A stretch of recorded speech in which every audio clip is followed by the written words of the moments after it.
Има няколко неща, които спрях да правя като девелопър. И без да уча нови похвати, технологии и така нататък, кода ми стана, да речем, ни 5-10 пъти по-добър. Това не са правила от някаква книга, не са и неща, които задължително вие трябва да спазвате. Но аз, посредством тях, успях да левелъпна, както не обичаме да казваме. Да речем, че докато не ги бях спрял, си усложних живота няколко пъти, може би 20-30. Първото нещо, с което трябва да започнем, е да спрем да започваме с код. Преди, когато ми дойде идея за някакъв проект или примерно трябва да направя някакъв проект за някой, винаги отварях едитора, започвах на момента, без абсолютно никакъв план, без абсолютно никаква подготовка. Това удължава процеса страшно много. Защото представете си, вие пишете едната функция, всичко идеално, добре, но в последния момент се сещате за нещо, което трябва да добавите или пък ви хрумва нещо ново, което би изглеждало идеално. Окей, но това означава да напишете цялата функция наново. И в най-лошия случай да напишете цялата логика, а в още по-лошия случай е да си пренапишете проект. Първо трябва да зададете един въпрос. Какво трябва да усети юзера? Тоест, какво трябва да направи, кои са нещата, които той ще види, какви ще са неговите, може би, действия. Най-добре е винаги да започвате с лек приплан на това, което имате да правите. Да си опишете всички функции, да го обмислите добре, може да ви отнеме 1-2 дена, но повярвайте ми, ще ви спести доста повече. Второто нещо е, че спрях да оптимизирам рано. Ранната оптимизация почти винаги е грешка. Clean код е абсолютно по-ценен от този клевър, както искат така да го наричат другите. Идеята е такава, че ако правиш един файл, оптимизираш го, правиш втори файл, оптимизираш го, правиш трети файл, оптимизираш го. Добре, де, ама на четвъртия се изисква да промениш нещо в трите други файла старите, да речем за някоя функция отново или пък за някоя форма с шацен, примерно, и всичко трябва да се започва наново. Трябва да оптимизираш всеки един файл надолу по редицата, а това става един просто отвратителен влак, който ти искаш, не искаш, трябва да следваш, защото ти абсолютно сам, собственоръчно си го сгубил. Ето тук можем да видим over-engineered код и просто една simple имплементация. Кое според вас е по-добре? Третото нещо. Спрях да добавям библиотеки за всичко.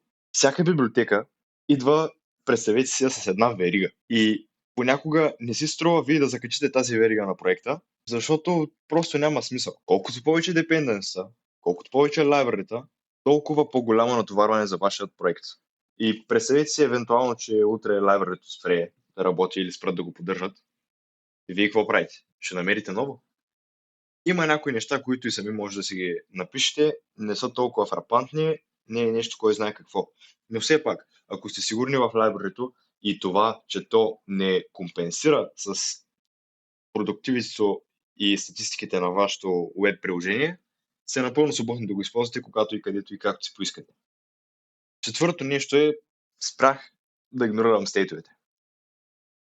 Когато започнах и по-точно когато започвах свързането ми с датабази към сайт, повечето пъти, докато зареди нещо, нямаше нищо на екрана. Както всеки му казва, blank state.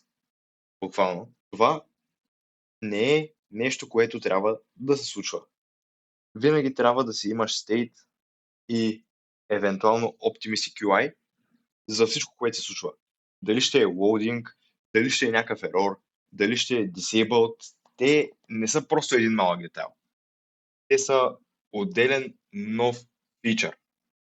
Ето, в момента можем да видим, че ако кликнем тук, ще получим нищо. Съответно, юзера какво си мисли? Няма фидбак. Той не знае какво става вътре, не знае, че праща заявка на някъде, или пък не знае, че бакенда вече е ерорнал и връща грешка. Но когато имаме бутонче с стейтовете, можем да видим как то започва да се режда, как се дисейбълва и евентуално как връща някаква грешка, или пък някакъв толст, ако нещо е success и всичко е точно. Ако трябва да ви го кажа директно, повечето от нас не страдат от липса на умения, а от някаква липса на дисциплина. Сега, не си представяте, че аз съм най-отдаденият човек, който може да познавате и седя и кодя по 24 часа на ден. Абсолютно не. Не е нищо специално, не са някакви строго секретни правила, които никой няма да ти каже, но все пак е хубаво да ги знаеш и по някакъв начин да се предпазваш от нещата, които могат да ти се случат. Ако и ти по някакъв начин си минал през тези неща, значи си на прав път. Поне според моето виждане. И все пак, ако това видео ти е харесало или евентуално си научил нещо ново, някоя нова полза, винаги може да се абонираш за канала. Напълно безплатно е, няма да върне ерор.